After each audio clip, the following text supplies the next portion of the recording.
Agmandino Operación, Jesucristo.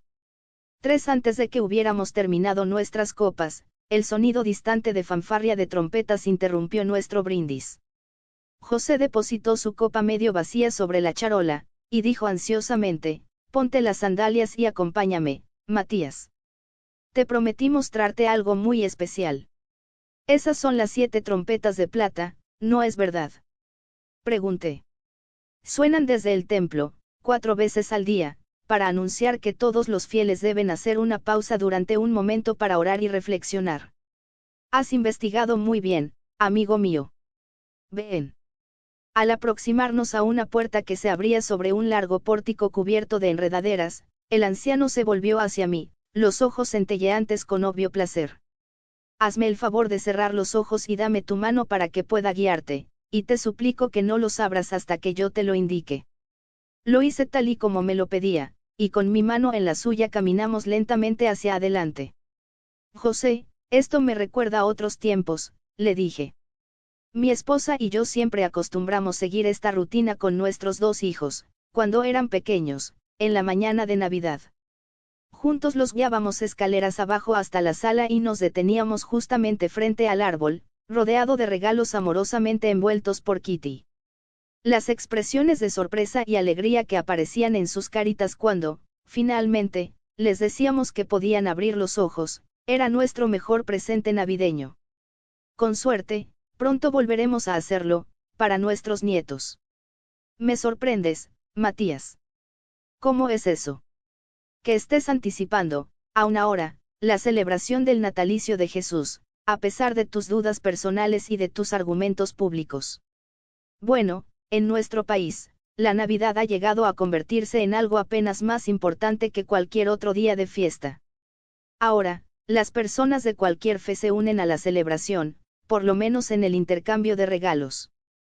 Con excepción de 1 o 2 villancicos anticuados, ya rara vez se escucha el nombre de Jesús por encima del clamor de las multitudes que pululan en los grandes almacenes y del ruido de las cajas registradoras. Sí, lo sé, dijo tristemente. Pronto sentí en mi rostro una brisa cálida, y supe que estábamos bajo el sol cuando la luz que se filtraba a través de mis párpados cerrados cambió a un color amarillo brillante, como el de un albaricoque. Luché contra la tentación de atisbar, pero dimos unos cuantos pasos más antes de que José dijera, ahora ya puedes mirar, Matías. Al principio, me sentí cegado por el sol despiadado del desierto. Después, de mi garganta escapó una poderosa exclamación al contemplar, desde la propiedad de José, en la ladera de la montaña, la ciudad de Jerusalén, tal y como la conoció Jesús, aferrándose con obstinación a la escarpada altiplanicie de piedra caliza inclinada, con su perfil desigual suspendido en lo alto del borde circundante de desierto ondulante y yermo. Traté de empaparme de esa visión de una sola mirada, los cercanos palacios terraplenados, los valles púrpura, los lejanos hacinamientos de chozas de piedra caliza con tejados que se tocaban unos a otros, los estrechos caminos y las callejuelas atestadas, y la distante construcción de techo dorado que reconocí al instante como el grandioso templo. No sé cuánto tiempo me quedé mirando todo eso, antes de escuchar la voz de José. Y bien, ¿qué piensas de la ciudad de David? Al principio, me sentí incapaz de hablar o de apartar mi vista del panorama que se extendía a nuestros pies. Mis ojos abarcaban de una elevación a otra, señaladas por estanques azules, torrecillas de piedra, jardines llenos de verdor, tejados de azulejos rojos, muros de mármol y torres amarillas, edificios de piedra caliza e 21 Agmandino Operación, Jesucristo. Hileras interminables de palmeras y cipreses. Finalmente pregunté deslumbrado, ¿por qué yo, José? Con tantas personas verdaderamente santas y creyentes que hay en todo el mundo, que gustosas darían su vida por vislumbrar aunque fuese un minuto lo que estoy viendo ahora, ¿por qué yo? Mi anfitrión se volvió retrocediendo varios pasos hacia la villa. Antes de mirarme por encima del hombro pronunció estas palabras, quizá algún día llegues a comprenderlo. Por ahora, te dejaré a solas con tus pensamientos y la ciudad de Jerusalén. A solas con Jerusalén. Si todo esto era un sueño, había cambiado de opinión. Ahora, el escritor que había en mi interior no quería despertar. Sobre peldaños de piedras de un color azafrán, descendí cruzando macizos cultivos de gladiolos y anémonas, hasta encontrar una banca de mármol que ofrecía una perspectiva sin obstruir de toda la ciudad. Allí me senté, apoyando la barbilla en la mano, luchando por comprender el milagro que se ofrecía ante mi vista. La ciudad era pequeña, más pequeña de lo que había imaginado, aun cuando recordé haber leído que cubría solamente poco más de 121 hectáreas durante el primer siglo. Para cualquier extranjero como yo, que la contemplaba por vez primera, Jerusalén daba la impresión de ser una fortaleza invulnerable, circundada como lo estaba por sólidas murallas de color terracota, salpicadas por elevadas torres que proyectaban sombras profundas hacia los fosos naturales formados por un valle hacia el este y por otro hacia el oeste y el sur. Y sin embargo, como sabía muy bien, gracias a mis investigaciones, ninguna barrera, ya fuese natural o hecha por la mano del hombre, había resistido nunca los interminables desfiles de enemigos y adoradores devotos que llegaban, ya fuese para destruir o bien para honrar el santuario de Yahvé, Dios de Israel, y también, según los antiguos profetas judíos, Dios del universo entero. Bajo mis sandalias, la tierra delgada de Jerusalén, veteada con fajas de pedernal de un color tostado, tenía tintes rosa, magenta y rojizos. Si no fuese debido a su rico contenido de hierro, se podría creer que eso se debía a la sangre que constantemente se había derramado sobre esta tierra torturada desde la época en que David, con ayuda de Joab, capturó a la ciudad que estaba en poder de los jebusitas, reclamándola para su pueblo, el pueblo de Israel, siglos antes de la fundación de Cartago o de Roma. He observado que muchas ciudades del mundo tienen un sonido característico propio, y así sucedía con esta, un murmullo gutural, pero amortiguado, interrumpido frecuentemente por un grito humano o por el sonido de las ruedas de madera que bailaban sobre los adoquines, o el tañido de una campana, que ascendía llevado por las ráfagas caprichosas de un viento polvoso. Mientras me encontraba sentado allí, embelesado y confundido, no fue difícil dejar que mi mente retrocediera a la historia sorprendente de esta tierra hostigada, que había estudiado durante tanto tiempo. En 2 ocasiones, el rey de Babilonia, Nabucodonosor II, había capturado y saqueado a Jerusalén, y su segundo pillaje convirtió a la ciudad en lo que, según las lamentaciones de Isaías, solamente era un yermo de espinos y zarzas, con sus murallas reducidas a escombros, junto con el magnífico templo construido por David y Salomón, el hijo de Betsabé. Todos los ciudadanos, con excepción de los pobres y los enfermos, habían sido desalojados y llevados en cadenas hasta una tierra extraña y pagana, en donde habían soportado la humillación y la iniquidad de la esclavitud durante más de medio siglo, hasta que el rey de Persia, Ciro el Grande, derrotó a Babilonia y permitió que todos aquellos judíos que no habían olvidado, junto con sus descendientes, volvieran a su devastado país. Con el tiempo, las ruinas que habían sido la morada de bestias, invadidas por la vegetación silvestre, fueron reemplazadas por nuevos edificios, incluyendo un pequeño templo poco impresionante. Los ancianos que recordaban la elegancia y gloria de la construcción de Salomón, lloraron avergonzados cuando vieron terminada su nueva morada de culto. Bajo el reinado de Nehemías, se reconstruyeron los muros de la ciudad y gradualmente volvió a reavivarse el espíritu del pueblo, junto con su fe en que la morada celestial de Dios seguía existiendo justamente en lo alto de su humilde sitio terrenal. De acuerdo con la historia, Jerusalén se vio después sometida a la brutalidad de los incansables ejércitos de Alejandro el Grande, que irrumpieron a través de la tierra indefensa, después de derrotar a Persia y Siria en su marcha hacia Egipto. Más adelante, el antiguo general de Alejandro, Ptolomeo I, quien había sido escogido por su comandante para ser rey interino de Egipto, volvió a Jerusalén, después de la muerte de Alejandro, para 22 Agmandino Operación, Jesucristo. Capturar una vez más a la desventurada ciudad, esta vez para su propio imperio floreciente. Antíoco III, el Grande, de Siria, fue el siguiente en someter al país, y su sucesor, Antíoco Epífanes, instituyó un reinado de terror, cuya meta era la destrucción total de todo vestigio de religión judía. Casi lo logró, obligando a los sacerdotes del templo a quemar cerdos enfermos e intocables en su altar sagrado, ordenando que se destruyeran todas las copias de la ley y haciendo tanto de la circuncisión como de la observancia del sábado un crimen que se castigaba con la muerte. Aún así los judíos resistieron, sufriendo toda clase de degradaciones de parte del déspota sirio, hasta que éste llegó demasiado lejos y destruyó su altar de sacrificios. En la revuelta que siguió, Una banda suicida de voluntarios valerosos, sobrepasados en número por los invasores, bajo el mando de Judas Macabeo y sus hermanos, quienes asumieron el mando cuando él cayó, lograron una independencia empapada en sangre para su pueblo, una libertad que perduró únicamente hasta que se vieron aplastados bajo el talón de un nuevo poder, el de Roma. Cuando César Augusto escogió a Herodes, el despreciado edomita del sur, como su gobernador para toda la provincia de Judea, el pueblo de Jerusalén se rebeló una vez más, rehusándose a reconocer o a rendir homenaje a ese gentil que profesaba ser uno de ellos. Nuevamente la ciudad fue sitiada, y los ejércitos de Herodes masacraron despiadadamente a miles de habitantes de todas las edades, incluyendo a su reverenciado sumo sacerdote y guía, Antígono. Después de 3 meses, los hambrientos sobrevivientes se vieron obligados a capitular. Herodes el Grande gobernó mediante supercherías y terror durante 33 años, imponiendo a sus súbditos tributos que casi iban más allá de lo que podían soportar, a fin de complacer a sus amigos de Roma. Construyó por todo el país grandes teatros e hipódromos, viaductos y palacios de mármol y oro, como una evidencia material de su mando supremo. También tomó 10 esposas y asesinó a 7 miembros de su familia, incluyendo a 3 de sus hijos.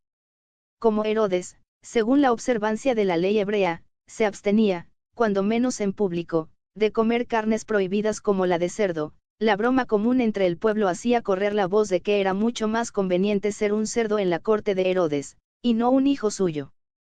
Cuando el cuerpo y la mente enfermos del tirano finalmente expiraron a la edad de 69 años, la necrología que se murmuraba entre los judíos era que había usurpado el trono como una zorra, había gobernado como un tigre y había muerto como un perro.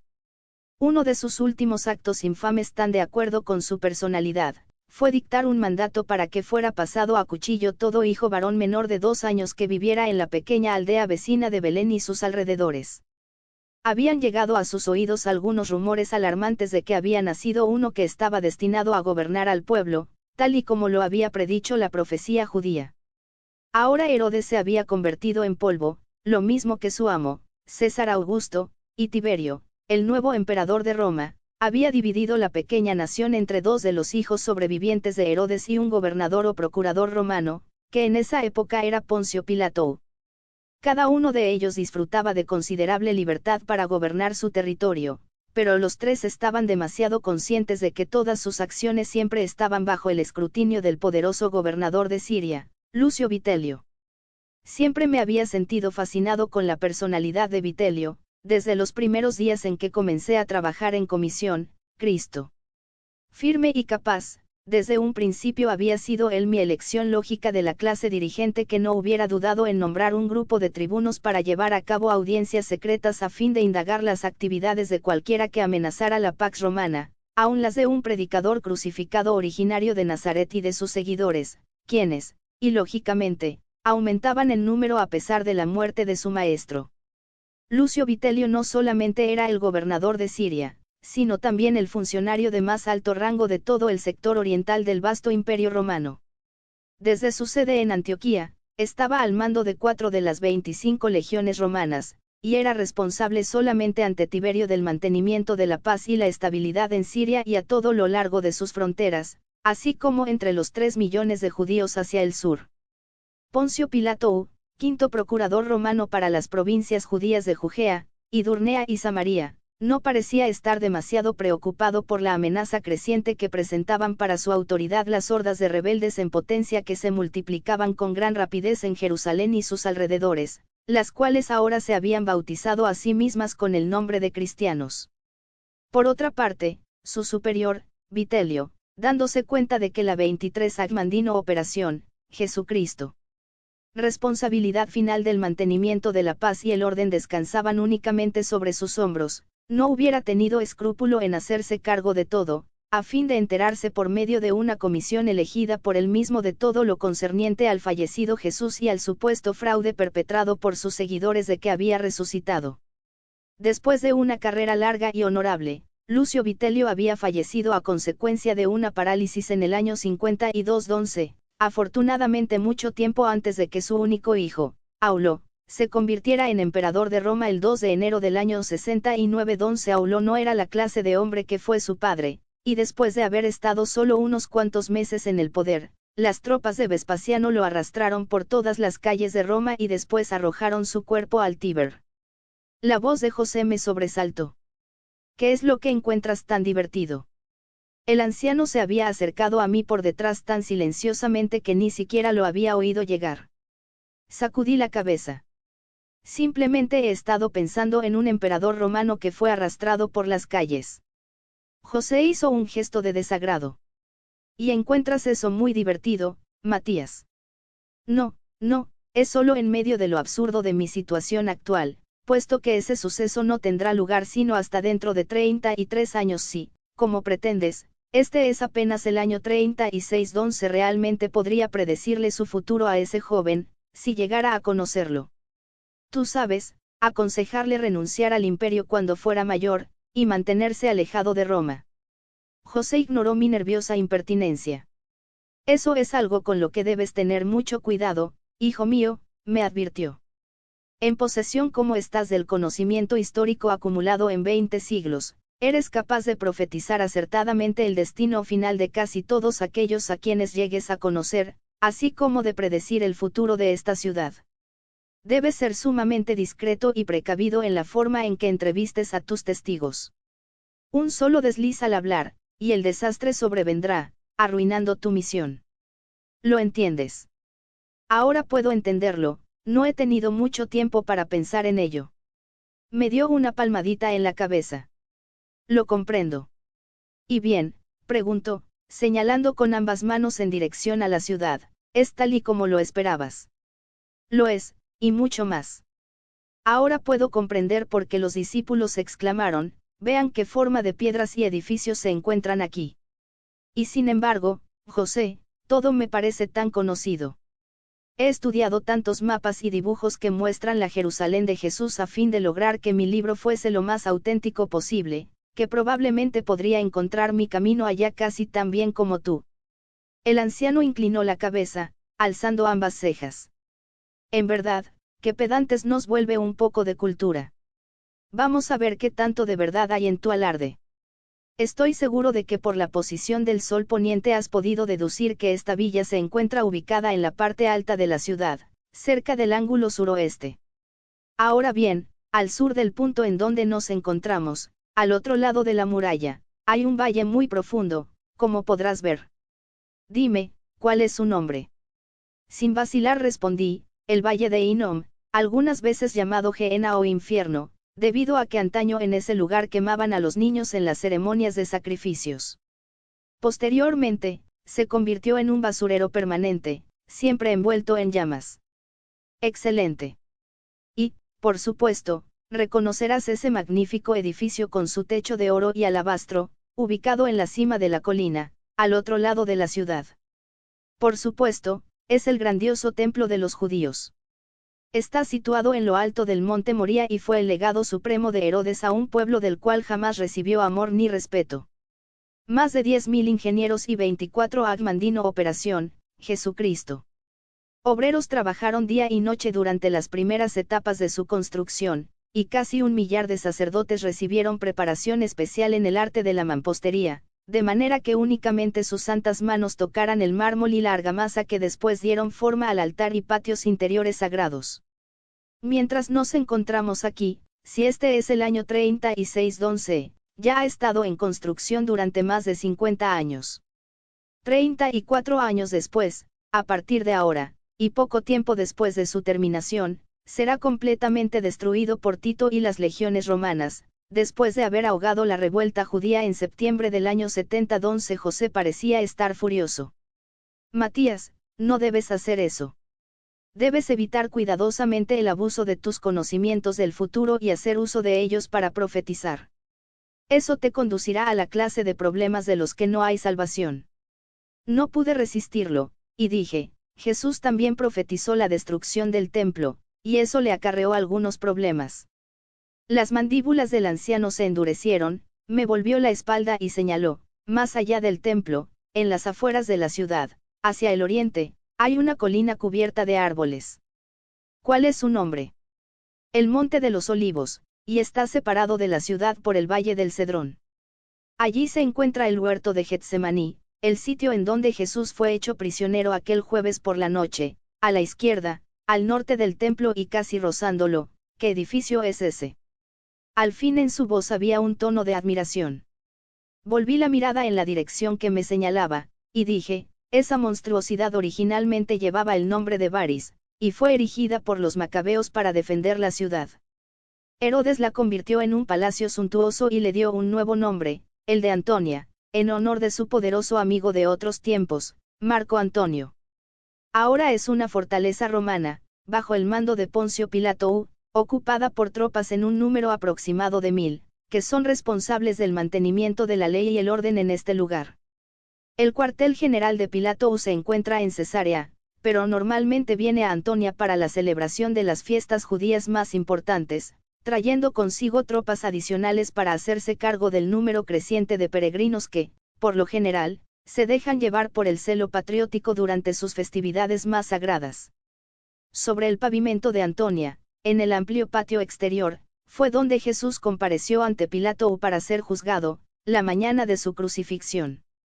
José asintió y señaló hacia el área al sur del templo, en donde un humo óseo colgaba permanentemente por encima de los tejados de paja y de las calles obstruidas por las multitudes.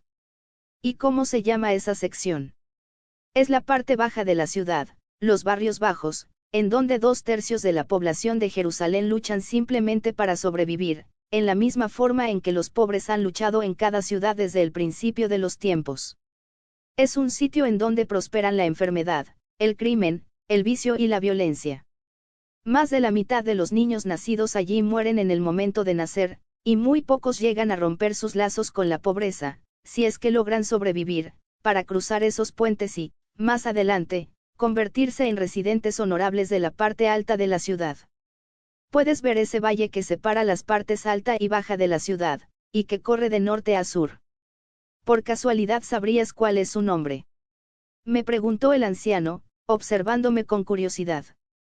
Sí, lo llaman el Valle de los Comerciantes de Queso, pero la gente que habita en ese lugar lo llama el Valle del Estiércol. Allí arrojan todo, desde basura hasta cadáveres, y ese humo que vemos proviene del cenagal, constantemente abastecido de escoria ardiente que esparce su repugnante hedor sobre toda la parte baja de la ciudad, día y noche. José volvió a asentir. A pesar de tu descripción, lamentablemente acertada, Matías, ¿hay algo en esa zona que pueda atraer a los peregrinos cuando vienen a Jerusalén? Traté de evitar una sonrisa ante su selección de las palabras. 25 Agmandino Operación, Jesucristo. Ah, casi me olvido de ello. Por razones que jamás pude comprender, el mercado más ambicioso y más variado de todo el mundo civilizado se encuentra ubicado en el corazón de toda esa inmundicia. Allí se encuentran cientos de tiendas y bazares, así como muchos sitios excelentes para comer, y todo eso atrae primordialmente a quienes vienen desde muy lejos a rendir culto en el templo. Le identifiqué en rápida sucesión el hipódromo, el teatro, el palacio jasmoniano, en donde se alojó Herodes Antipas cuando visitó la ciudad, y el estanque de Siloam. Finalmente, me tomó por los hombros, con frustración obvia, y me hizo girar de manera que quedara viendo directamente hacia el norte. Matías, ¿qué lugar es ese? Esa magnífica propiedad era la residencia de Herodes el Grande. La muralla que circunda los edificios tiene casi 14 metros de altura. En una de las salas del palacio hay cuando menos 100 habitaciones, que Herodes acostumbraba llenar con sus invitados, y cada una de ellas ostenta su propio baño con todos los detalles, incluyendo accesorios de oro y plata. Aquellas 3 torres fueron construidas para defender al palacio, cada una de ellas se levanta a más de 18 metros por encima de la muralla, y puede dar cabida a toda una compañía de soldados. Una expresión taimada se insinuó en el rostro del anciano. Herodes bautizó con un nombre a cada una de esas torres, Matías. Por casualidad, tus extensas investigaciones no te revelaron cómo las llamó. Hice una pausa para tratar de reunir mis recuerdos, si esta era la serie de preguntas más extraña de cualquier época, quería ganar. Respondí lentamente, una de ellas se llama Hippicus, en honor de un amigo de Herodes, otra se llama Fasael, en honor de su hermano, y la tercera es. Se rió ahogadamente José. La tercera se llama Mariamne, en honor de la esposa a quien decía que más amaba, pero que aún así Herodes mandó ejecutar. El anciano no se daba por vencido fácilmente. Me condujo a través de la parte más baja del jardín hasta que nos encontramos viendo hacia el sur. Más abajo y ligeramente a nuestra derecha, se erguía una pesadilla arquitectónica. A diferencia de sus vecinos más agraciados, el edificio principal tenía 2 niveles. ¿A quién pertenece ese lugar?, preguntó José con el tono de voz calmado de un buen jugador de póker. Esta iba a ser una conjetura al azar, porque no estaba muy seguro, pero me daba cuenta de que para ahora ya no quedaban muchos puntos sobresalientes que tuvieran significado para ambos, así que con mi tono de voz más positivo le respondí: ese es el hogar de Caifás, el sumo sacerdote de los judíos, el sitio a donde Jesús fue llevado finalmente, después de su arresto, para ser juzgado por el Sanedrín. Y ese patio exterior es el sitio donde Pedro fue reconocido cuando trataba de calentarse cerca de una fogata, mientras en el interior estaban juzgando a su maestro. Allí es donde negó a Jesús 3 veces, antes de que cantara el gallo, tal y como Jesús había dicho. Una pregunta más, exclamó el anciano como si se dispusiera a mostrar 4 ases. Señaló más allá de la casa de Caifás, colina abajo, a una morada mucho más pequeña, cerca de la muralla sur, también de 2 pisos, en donde un hombre joven parecía muy diligente aserrando madera, cerca de la entrada posterior. Me decidí a arriesgarme, después de todo, con mi promedio, podía permitirme fallar en una. Ese es el sitio en donde Jesús y sus discípulos celebraron su última cena pascual antes de su arresto. Allí, en el salón del piso superior, el jueves por la noche, celebró su última cena en la tierra. José cerró los ojos, sus labios se movían como si estuviera pronunciando una plegaria silenciosa. Después, con los ojos todavía cerrados, murmuró: ¿y ese joven, quién podría ser? Para ahora, las lágrimas corrían deslizándose por mi rostro, unas lágrimas que no podía comprender.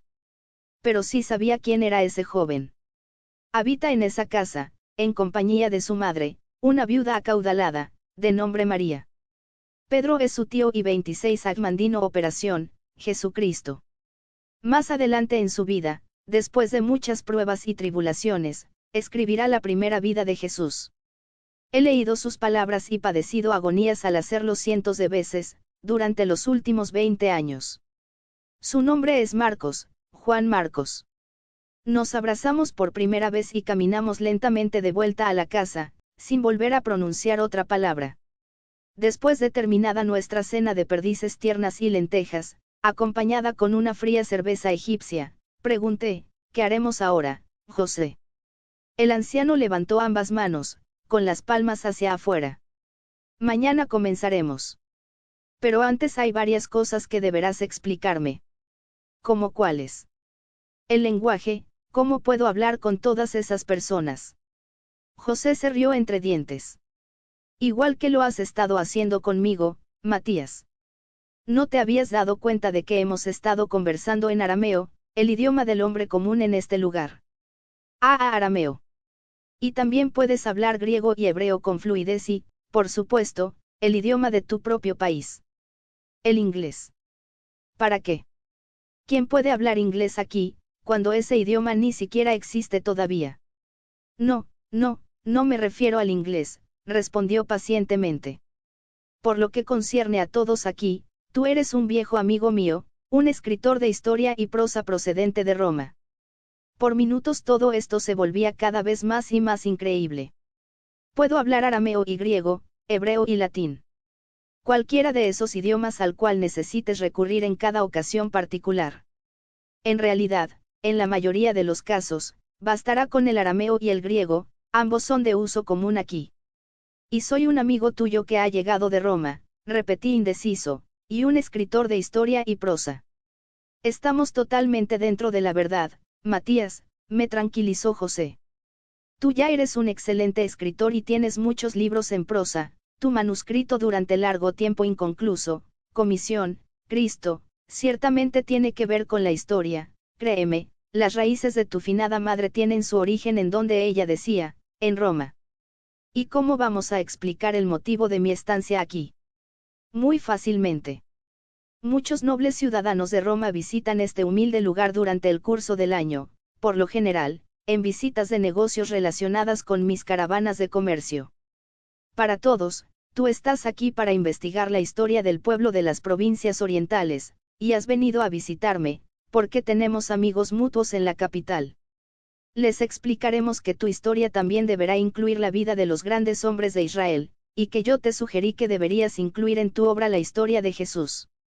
Todos aquellos que estuvieron cerca de Jesús gustosamente confiarán en ti, ante mi recomendación, con la esperanza de poder convertirte a su causa, como se han convertido muchos otros romanos influyentes, tanto dentro como fuera de las filas de los militares.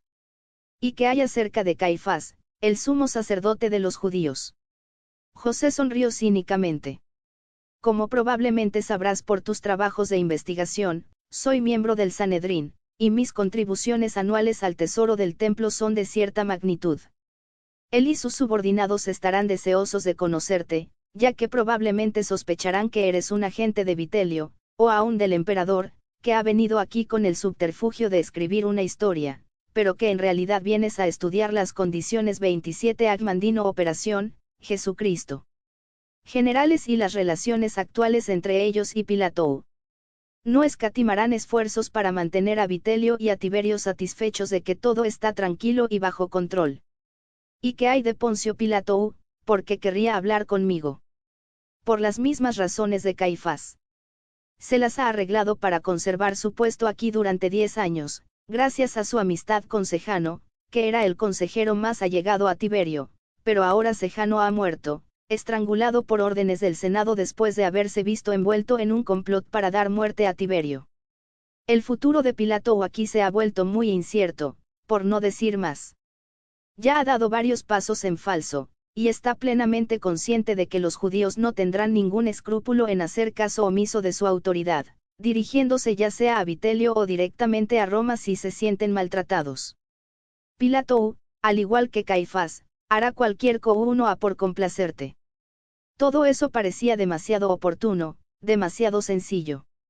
Pero, supongamos que empieza a sospechar que mi visita aquí, y todo lo que podría llegar a descubrir con respecto al asunto de Jesús, podría implicarlo en alguna clase de encubrimiento de una ejecución que, en vez de sofocar un movimiento potencialmente rebelde, ha sido la causa de su mayor crecimiento, cosa que probablemente jamás se ha preocupado de informar a Roma en todos sus detalles. José suspiró. Desde luego, siempre existe ese peligro. Sin lugar a dudas, hará que te sigan si tu interrogatorio de los testigos se vuelve demasiado obvio, y si llegara a pensar que hay alguna probabilidad de que descubra ciertos hechos que obstaculizarían su posición, probablemente dispondría que te dieran muerte, sepultando tu cadáver en donde nadie lo descubriría jamás. Pilato haría cualquier cosa por proteger su carrera. Y tampoco debes tomar a Caifás a la ligera, o a cualquiera de los seguidores originales de Jesús. Todos ellos tienen mucho que perder si llegaran a verse implicados en cualquier cosa que pudiese disgustar a Vitelio o a Roma. Cada vez más tenía la impresión de que resolver un homicidio extraño cometido a puerta cerrada sería la cosa más fácil del mundo, en comparación con la tarea que me esperaba. Suspiré. Bueno, yo me lo busqué. No puedo recordar quién escribió que la broma más triste del destino es la concesión de nuestros deseos. El anciano se rió. ¿A quién quieres entrevistar primero? Si es posible, al hermano de Jesús, a Santiago. José asintió. Es posible, Santiago se encuentra en el templo todos los días, orando y predicando, pero, ¿por qué Santiago? Hubiera sido él el primer testigo llamado por la comisión investigadora en tu libro. Sí, hubiera sido la mejor fuente disponible para obtener información de primera mano relacionada con los primeros años de la vida de Jesús.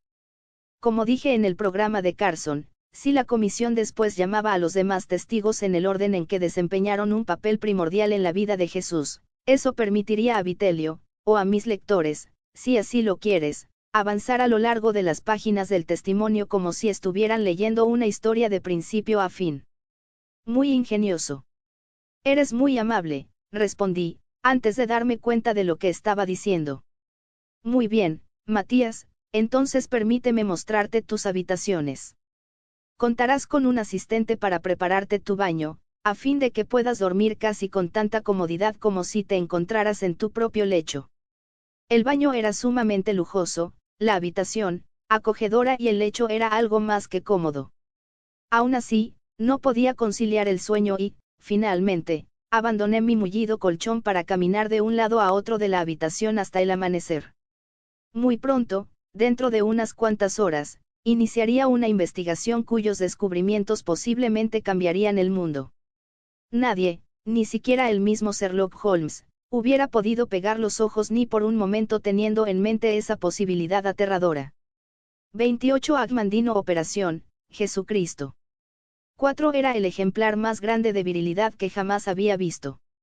Llevaba únicamente un ceñidor de piel de algún animal y grandes botas amarradas hasta sus inmensas rodillas llenas de cicatrices, su aceitada piel oscura brillaba con la luz reflejada por el brasero llameante. El gigante estaba de pie al lado de su amo, en una posición tan rígida que parecía estar forjado en bronce. Este es Shem, mi guardián personal y compañero de toda mi confianza, me explicó José, después de que terminamos un desayuno de pan caliente con miel y queso. Nos acompañará siempre que nos encontremos lejos de esta casa. Tenemos necesidad de un guardián. José asintió con pesar. El éxito, estoy seguro de que lo has descubierto, Matías, nos hace a todos prisioneros de nuestros propios logros. Los raptos y la extorsión para obtener rescate son tan comunes aquí como en tu mundo, y no disponemos de ninguna fuerza policíaca para protegernos. ¿Un esclavo? No, no, si acaso, yo sería su esclavo. Schem era uno de mis conductores de camellos, hace muchos años, cuando fuimos atacados por una banda de malhechores cerca de Petra. Armado solamente de un espadón, dio muerte a 9 de ellos y estranguló a los otros 2. Desde entonces, ha permanecido muy cerca de mí, mi orgulloso nabateo, y además habla varios idiomas, así que no habrá problemas de comunicación entre nosotros, dijo el anciano, y después señaló hacia mis mejillas y mi cuello. Tienes varias heridas recientes esta mañana, Matías. Afortunadamente no me degollé, una navaja de rasurar recta de bronce es un arma peligrosa, José. Con la práctica, creo que podré hacerlo mejor. Muy bien. Vamos, empecemos con nuestros asuntos. Mi carruaje ya está dispuesto y Schem nos llevará al templo, al otro lado de la ciudad, allí habremos de encontrar a Santiago. Nuestro descenso desde la parte alta de la ciudad fue fresco y cómodo en el vehículo resistente, aunque sin pretensiones, propiedad de José. Durante todo el trayecto el anciano no dejó de hacer comentarios. Sin embargo, muy pronto las mansiones señoriales y el camino sombreado por los cedros iban quedando atrás, y el recorrido se convirtió en una tortura que hacía castañetear los dientes. Los remolinos de polvo rojizo llenaban el interior del carruaje, y el avance se veía interrumpido con frecuencia por las paradas bruscas y repentinas que nos sacudían. En 2 ocasiones resbalé al piso del carruaje y en otra me di un fuerte golpe en la cabeza al ser lanzado hacia atrás en el asiento, después de un viraje inesperado para evitar un rebaño de ovejas. Schem maniobraba hábilmente para controlar a los 4 caballos al galope, amenazándolos con el restallido feroz de un látigo de cuero, guiando a los animales a lo largo de un camino obstruido por ganado errante, niños que lloraban, perros vagabundos y hordas de peregrinos que arrastraban lentamente los pies en dirección al templo del monte Moria. Por fin, debido a la inclinación del carruaje, me di cuenta de que ya habíamos atravesado la parte baja de la ciudad y ahora estábamos ascendiendo. El calor era sofocante y no había ninguna brisa que disipara las emanaciones del humo, de los desperdicios en putrefacción y de los desechos humanos que ahora hasta hacían que me lloraran los ojos. Apenas si escuchaba mientras José trataba de dirigir mi atención a la magnífica estructura del anfiteatro de Herodes cuando el carruaje dio vuelta hacia una plaza activa y bulliciosa, dirigiéndose al norte. Unos momentos después, como ni siquiera había echado un vistazo al palacio jasmoneo ocupado por Herodes Antipas en sus visitas a la ciudad, el anciano me tomó las manos y se me quedó mirando a los ojos. ¿Te sientes mal, hijo mío? No, estoy bien. Asustado. ¿Has empezado a arrepentirte de ese deseo tuyo? No, a ambas preguntas. Mientras avanzábamos, trataba de recordar las preguntas más importantes que había acumulado en el transcurso de los años para que mi ficticia comisión las hiciera al hermano Santiago. 29 Agmandino Operación, Jesucristo. Y apreté los dientes y me obligué a responder, estoy preparado. Pero no lo estaba, en absoluto, para el edificio tan abrumador y majestuoso que se erguía por encima de mi cabeza cuando descendí del carruaje, después de que Shem detuvo a sus animales delante de una de las puertas de la muralla del templo. Ninguno de los dibujos, planos o modelos de arcilla que había visto de la prodigiosa estructura de Herodes le hacían justicia. Estupefacto y sin poder pronunciar palabra, dejé que José me condujera a través de los arcos de la puerta de entrada, con Shem pisándonos los talones, hasta que penetramos al área atestada del patio, pavimentado con sólidos bloques de piedra pulida. Entonces, así fuertemente el brazo del anciano. Tenía que detenerme, tenía que concederme algún tiempo para recuperar mis sentidos mientras ladeaba la cabeza como un turista, admirado ante esos magníficos picos de mármol y oro que se elevaban, una capa tras otra, a más de 90 metros de altura. Allá arriba, en algún sitio, sabía que existían unos peldaños de mármol conducentes a unas puertas sólidas enchapadas en oro y plata, las cuales yo jamás podría contemplar, puesto que no era judío. Esas puertas se abrían sobre un área llamada el atrio de los sacerdotes, en donde se encontraba un altar expuesto al cielo, en el cual se consumaban las ofrendas y los sacrificios. Dos puertas de bronce, de más de 18 metros de altura, se abrían desde donde se encontraba ese altar hacia el santuario, al cual solamente podían tener acceso las autoridades de la suprema jerarquía del templo. De acuerdo con mis estudios, por encima de esas puertas gigantescas colgaba una inmensa vid forjada en oro macizo, cuyo valor era incalculable. En el interior del santuario, débilmente iluminado, dos velos pesados, bordados con sedas preciosas en tonos azules, púrpura y escarlata, armonizaban con linos de repliegues delicados que colgaban de argollas de oro y boquillas de plata, que servían para dividir la habitación. La parte delantera, llamada el lugar sagrado, albergaba el candelabro de oro de 7 brazos, el altar de oro del incienso y la mesa del pan de proposición, cada uno de ellos un elemento importante en las ceremonias de los sacerdotes. Tras de los velos se encontraba el Sancta Sanctorum. El templo original de Salomón había albergado al Arca de la Alianza, un cofre con cubierta de oro, dentro del cual se guardaban las 2 tablillas de piedra en las cuales, de acuerdo con los judíos, Dios había dictado los mandamientos a Moisés. Ahora la pequeña habitación se encontraba vacía y a oscuras, y nadie podía recordar cómo o cuándo se había extraviado el arca, o si algún conquistador se la había llevado. Aún así, el Sancta Sanctorum, al cual solamente tenía acceso el sumo sacerdote, y eso solamente una vez al año durante el Yom Kippur, el día de la expiación, seguía siendo para todos los judíos creyentes el sitio en donde moraba la presencia de Dios. Estábamos demasiado cerca del edificio para ver su cúspide, pero era sabido que el techo exterior del templo, de forma oblicua, estaba formado por grandes hojas de oro martillado, alternadas con losas de mármol rosado y alabastro puro, tachonadas con clavos de oro largos y afilados, para empalar a cualquier ave suficientemente torpe que dejara caer sus deyecciones sobre la superficie sagrada.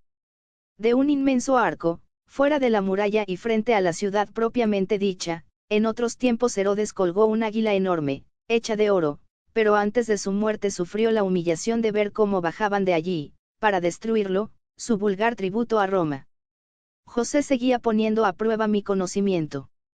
Inclinándose cerca de mi oído, a fin de que pudiera escucharlo por encima del clamor de la humanidad que cantaba, gritaba y reía, y que empujaba y trataba de abrirse paso por todas partes, me gritó, ¿conoces el nombre de este patio? Lo conocía, y así se lo dije.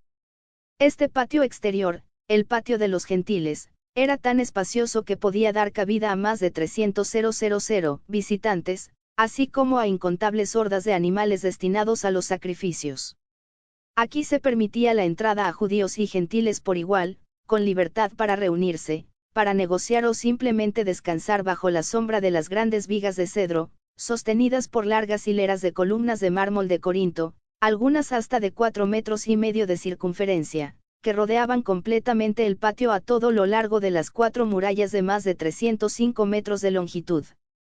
A nadie que no fuese judío se le permitía ir más allá del patio de los gentiles para dirigirse a cualquiera de los patios interiores que se encontraban más arriba, protegidos por balaustradas de piedra. Había letreros que se exhibían en sitios prominentes, escritos en hebreo, griego y latín, alrededor de toda la balaustrada, con esta 30 Agmandino Operación, Jesucristo. Advertencia explícita: quien quiera que sea sorprendido, no podrá culpar a nadie sino a sí mismo de su muerte, que sobrevendrá luego. No habíamos caminado más de una docena de pasos con gran dificultad en dirección al patio, cuando tropezamos con los mercaderes y cambistas. Varias filas ruidosas e impacientes de adoradores se habían formado frente a las hileras irregulares de mesas de madera toscamente construidas, en donde había grandes pilas de monedas. En cada mesa, parecidos a los detalles de las pinturas de Rembrandt, estaban sentados los acosados funcionarios del templo, dedicados activamente a pesar y cambiar las monedas extranjeras impuras por los siclos y minas sagrados, únicas monedas aceptadas por los sacerdotes como pago del impuesto al templo y de otras deudas sagradas. Detrás de cada cambista se encontraba de pie un imperturbable guardia, de aspecto hastiado, con los musculosos y velludos brazos cruzados sobre el pecho y un gran garrote de madera colgando holgadamente de la muñeca. Más allá de las mesas de los cambistas estaban los fétidos y endebles establos, dentro de los cuales se apiñaban miles de ovejas y carneros, cabras y corderos, cuyos gritos y olores dominaban toda el área. Cerca de los animales estaban las jaulas de las palomas, precariamente apiladas, alrededor de las cuales se encontraban reunidos los peregrinos más pobres que no podían permitirse el lujo de presentar ofrendas mayores para los sacrificios. Desde el sitio en donde me encontraba, podía contar a 21 guardias uniformados estacionados a lo largo de la parte interior de la muralla del patio. A mi izquierda, muy por encima del muro norte del templo, se erguía la fortaleza romana de Antonia, con su muralla propia que dominaba el patio. De pie, sobre el muro, había 4 soldados romanos, cada uno de ellos ataviado con su yelmo y armadura tan conocidos, y armados con sus escudos, sus lanzas y espadas, que mantenían la mirada vigilante sobre todos nosotros. ¿Por qué frunces el ceño, Matías?, me preguntó José. Estaba todo así, hace 6 años, cuando Jesús venía aquí. El anciano se encogió de hombros. Jamás cambia. Había guardianes detrás de cada cambista, policías del templo a todo lo largo de los muros y soldados romanos por encima de las cabezas. Sí. Y, sin embargo, Jesús, sin la ayuda de nadie, derribó las mesas, abrió los establos y liberó a los animales, aplastó las jaulas y puso en libertad a las palomas, y nadie le puso una mano encima. Eso fue lo que informaron quienes se encontraban aquí esa mañana. Yo no fui testigo de ese acontecimiento. Pero, ¿cómo pudo hacerlo?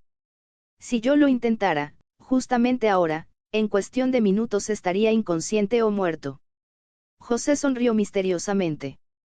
Todos los apóstoles estaban con él ese día, aun cuando no se unieron a su temerario acto de protesta contra las lamentables condiciones que prevalecían entonces, igual que hoy, en esta casa de Dios.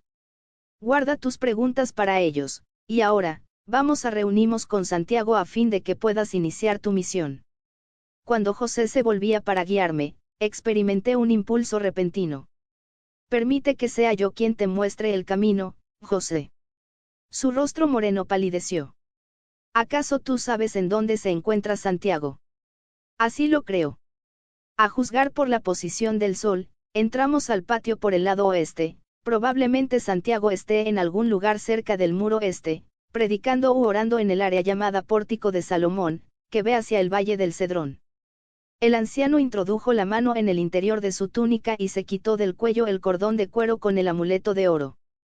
Matías, es una gran alegría estar en tu compañía. Mira. Toma esto y llévalo debajo de tu túnica 31 Agmandino Operación, Jesucristo. Mientras estés con nosotros. Podría hacer más sencilla tu tarea, sonrió. Y quizá aún te proteja de los espíritus malignos.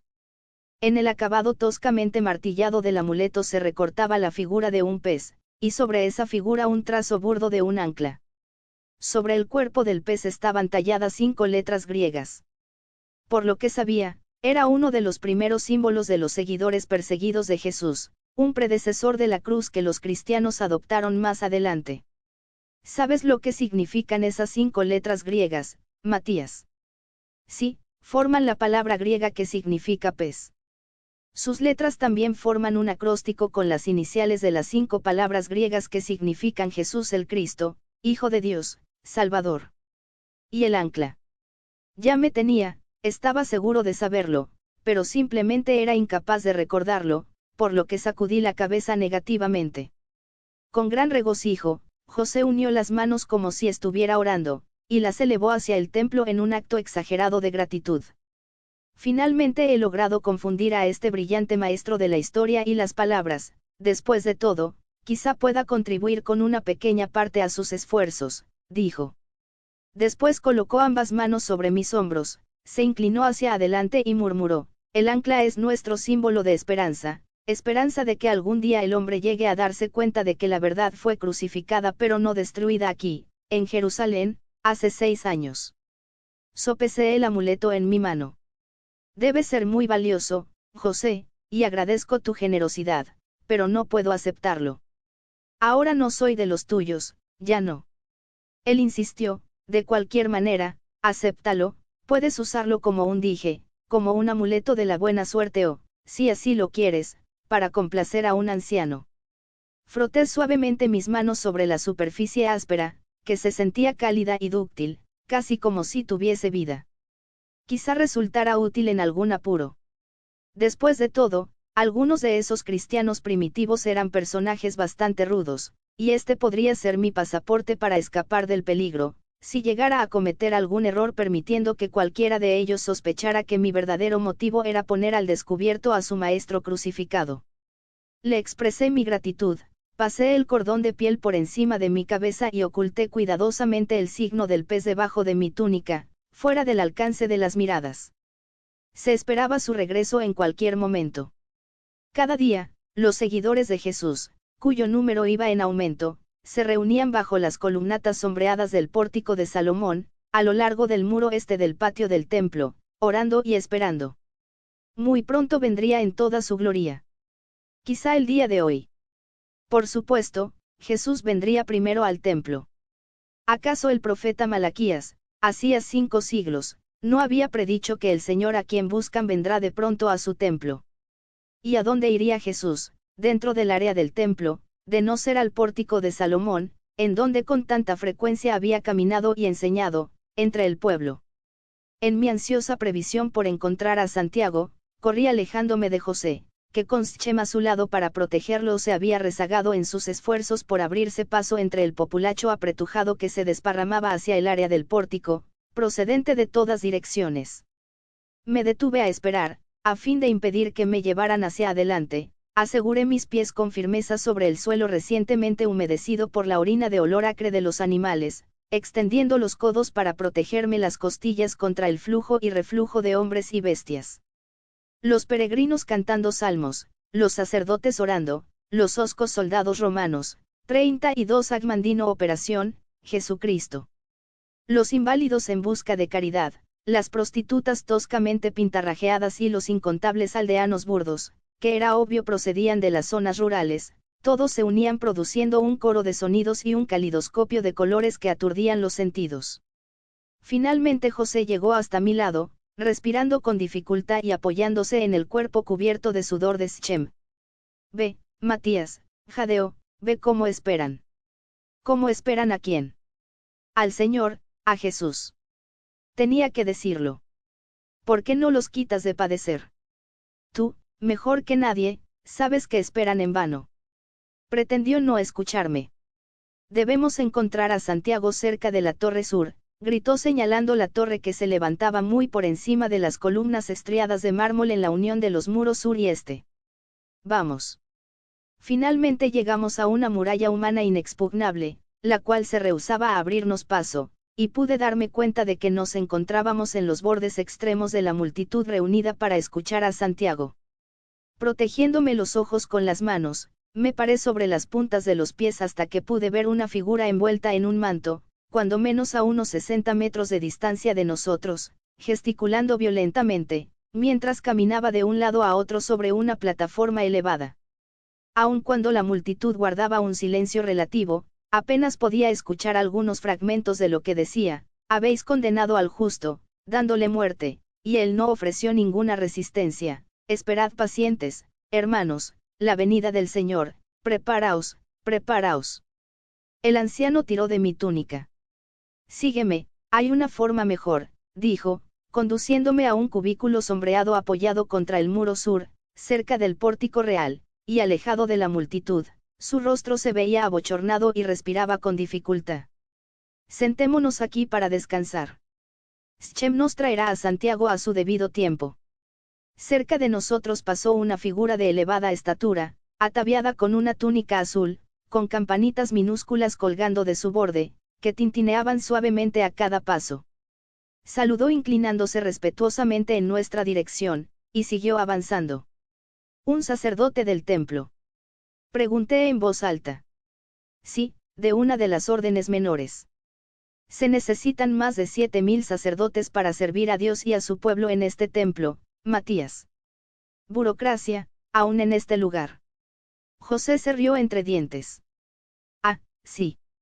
Dime, José, ¿por qué las autoridades permiten que Santiago, de entre todos, se dirija a las multitudes? ¿No se están buscando más problemas? José se encogió de hombros. Este patio exterior es para uso común, judíos y gentiles por igual. Cualquier hombre puede decir aquí todo lo que piensa, siempre y cuando no blasfeme ni incite a la gente a un motín. Como estricto observante de la ley, Santiago tiene tanto derecho como cualquiera a venir a este lugar y ser escuchado. Durante tus investigaciones, jamás debes olvidar que los discípulos y otros seguidores cercanos de Jesús son todos judíos piadosos. Para ellos, este templo sigue siendo el lugar más sagrado sobre la tierra, como lo fue siempre para Jesús. Y aun si Santiago no aceptara el yugo de la Tore, incluyendo sus restricciones más opresivas, todavía así se le permitiría hablar. Pero por lo que he podido deducir, justamente ahora está diciendo a la multitud que si tiene paciencia pronto verá a su Mesías. 33 Agmandino Operación, Jesucristo. Cualquiera puede proclamar que él mismo, u otra persona, es el Mesías, explicó José con paciencia. Seguramente tus indagaciones te han revelado que el Mesías tan esperado sería un hombre común y corriente, imbuido con el Espíritu de Dios, que un día llegaría para liberar a nuestro pueblo de la opresión. El Mesías no sería Dios, solamente su instrumento, por consiguiente, Santiago no está blasfemando. Muchos han pretendido el título de Mesías para sí mismos o para otros, a todo lo largo de nuestra historia.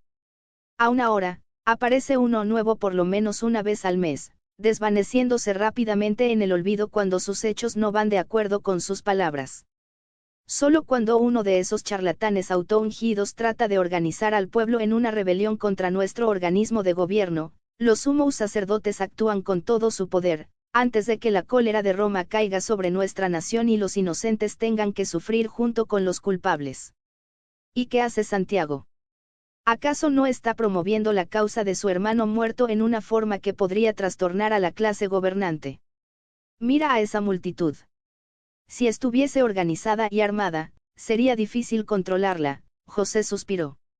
Desde su llegada a Jerusalén, poco tiempo después de la crucifixión de Jesús, Santiago ha estado caminando sobre terreno peligroso. Ha atraído a un gran número de seguidores entre la gente común, y ha convertido a muchos a Jesús, gracias a su valor y a sus firmes convicciones. Por fortuna, para su propia seguridad, también se las ha arreglado para reunir a varios sacerdotes y fariseos, de manera que la jerarquía presta oídos sordos a sus observaciones más incendiarias. Aún así, estoy enterado por fuentes dignas de crédito de que sus palabras, en más de una ocasión, han provocado al sumo sacerdote, y esto posiblemente podría llevarlo a que se presentaran serios cargos en su contra. José.